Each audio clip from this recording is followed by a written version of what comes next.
Hello everyone, Ron and David here, coming to you from our website, astrologynewsreport.com.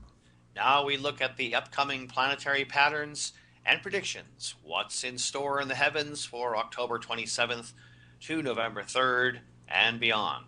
Retrograde Mercury will be exactly conjunct Saturn on Tuesday, October 29th.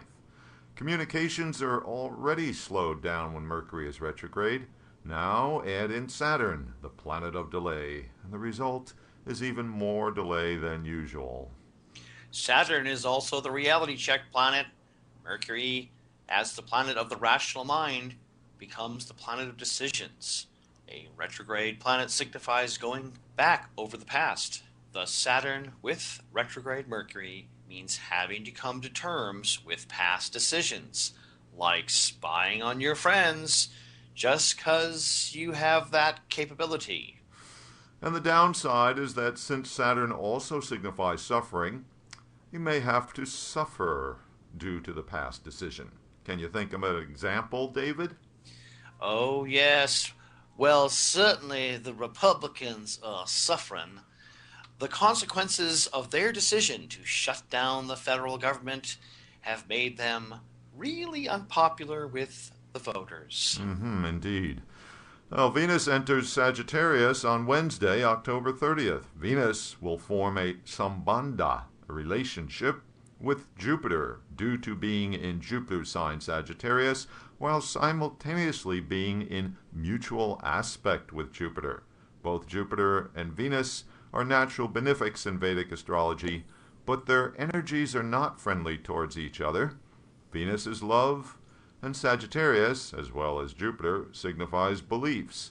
This can show up as being in love with your own beliefs. Oh, yes, what a pleasure. Venus is pleasures. Jupiter is the energy of expansion. When the two planets interact, we can get too much of everything. The result can be overindulgence, expense, and dissipation. Jupiter is hope and optimism. Venus is the planet of appearance. Thus, we get a false view of reality. Venus is also the planet of the value of something. Jupiter is the planet of increase. This combination leads to inflated value, so prices rise.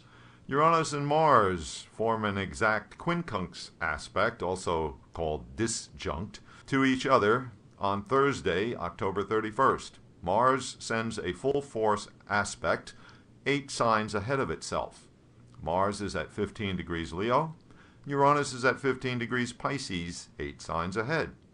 This is a potentially deadly combination, since Mars is the planet of violence and Uranus is the planet of sudden, unexpected events. Certainly leading up to this, there have been an awful lot of violent events in the news.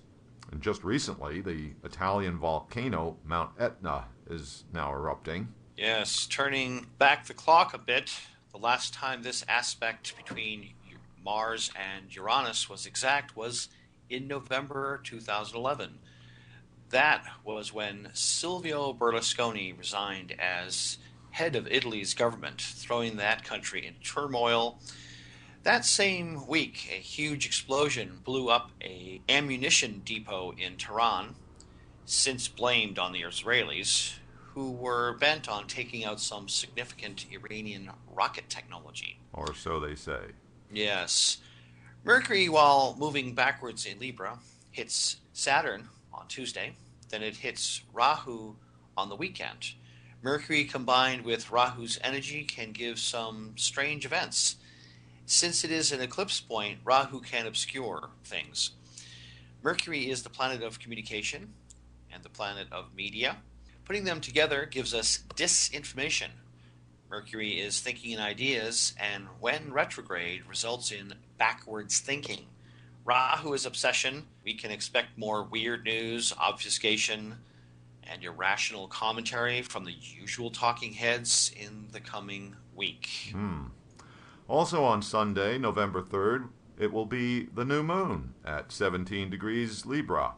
This new moon is a total solar eclipse.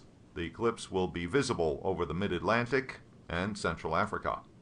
The new moon eclipse will be conjunct Saturn and retrograde Mercury. This is the beginning of the Hindu lunar month Kartika, named for the nakshatra of the full moon Kritika. This month is normally considered good for leadership and making important decisions, but the eclipse, plus retrograde Mercury, will severely compromise the energy of this month. The ancients regarded eclipses as portentous. Eclipses signal forthcoming changes, usually bad. Usually the event does not happen on the day of the eclipse, but rather days or even months afterwards, when the eclipse point gets stimulated by an interaction with a transiting planet passing through. Ron, doesn't this eclipse look pretty wacky to you? I mean, it's barely 2 degrees away from Saturn, and at the same time, barely 5 degrees away from a Mercury-Rahu conjunction with Mercury retrograde to boot. Looks like a pretty severe energy combo to me. Libra is the sign that seeks balance because it is usually out of balance, and everything is squeezed into the Swati nakshatra. Swati's deity is Vayu, the god of wind, representing the power to scatter things like the wind. Right. In Hindu mythology, Vayu is subject to unrepressed violent desires. Somehow I don't get a good feeling about this. Yes, David, it is a rather odd combination of factors. And if the ancients were with us, they would be advising us to propitiate the gods and to batten down the hatches for this one. So does this indicate some major crisis? Well, the ancients feared eclipses because often something bad would happen, but usually that meant some interference with one's efforts. So efforts were short-circuited. So it may just be, well, like Vayu, the god of the wind. A lot of talk and fuss that just scatters the energy, and nothing really comes of it. More support of my pothole theory of eclipses. I guess we'll see what develops. Okay. Until next week.